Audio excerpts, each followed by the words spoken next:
Hey, what's up? How's everybody doing? Welcome to my channel, Mikey's Automotive. Здравствуйте, как дела? Добро пожаловать на мой канал, мой ключи автомобильный.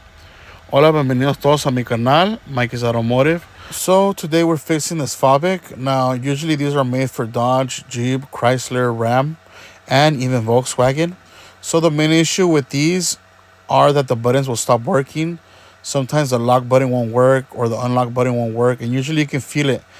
If it's not bouncy and it's just stale and it's just hard, the button, it's usually because it's bad. So usually the manufacturer will glue the little buttons onto the plastic shell and they'll fall off. Or if there's liquid damage, the buttons will become so sensitive that when you have it in your pocket, it'll usually lock or unlock the truck by itself. And that's one of the biggest issue with these Fobiks. Alright guys, so we're gonna need a couple things in order to fix this remote back the way it is.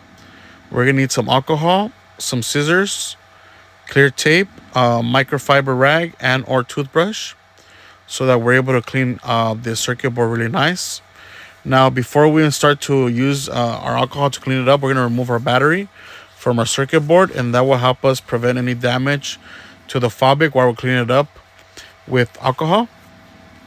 Now, on the rubber pad, the rubber button pad, we're going to go ahead and remove all our little metal buttons, because usually the OEM keys will come with the buttons glued onto our rubber button pad from our shell, and that's why they usually fall off. So gather up all your little buttons, remove it from the rubber button pad, and clean them up as well with a little toothbrush or a rag using our alcohol.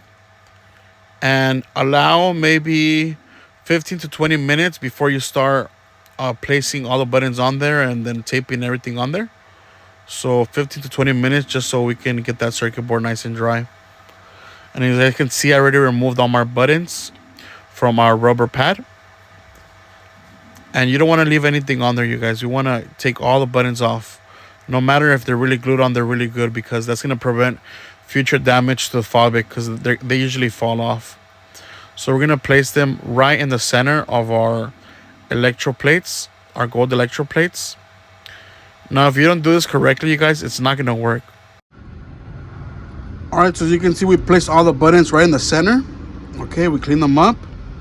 Everything nice and clean. Then we put a piece of tape over it. Okay.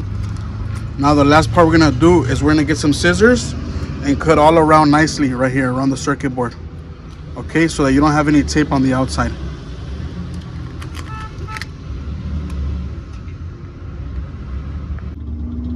All right, you guys, and here's our finished product. As you guys can see, 1, 2, 3, 4 buttons. Okay, panic, lock, unlock, and then the start button.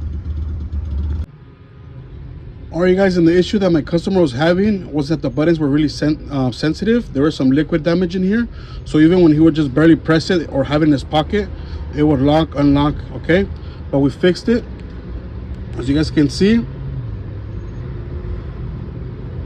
It's good now. Okay, or sometimes the buttons fall off, so that's one of the reasons why these things stop working. Either the buttons fall off or there's liquid damage in there.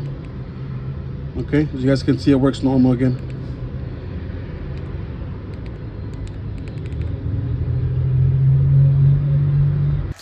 All right, you guys, if this video helped you guys out and you guys liked it, make sure you hit like, subscribe to my channel.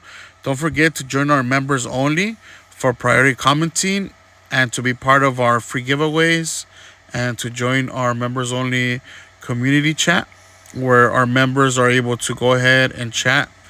And I also make special videos for all my members that they only have access to if you're part of our members group. Next to the subscribe button from a desktop or laptop, you will see the join button. You can go ahead and join. So till next time, you guys, take care.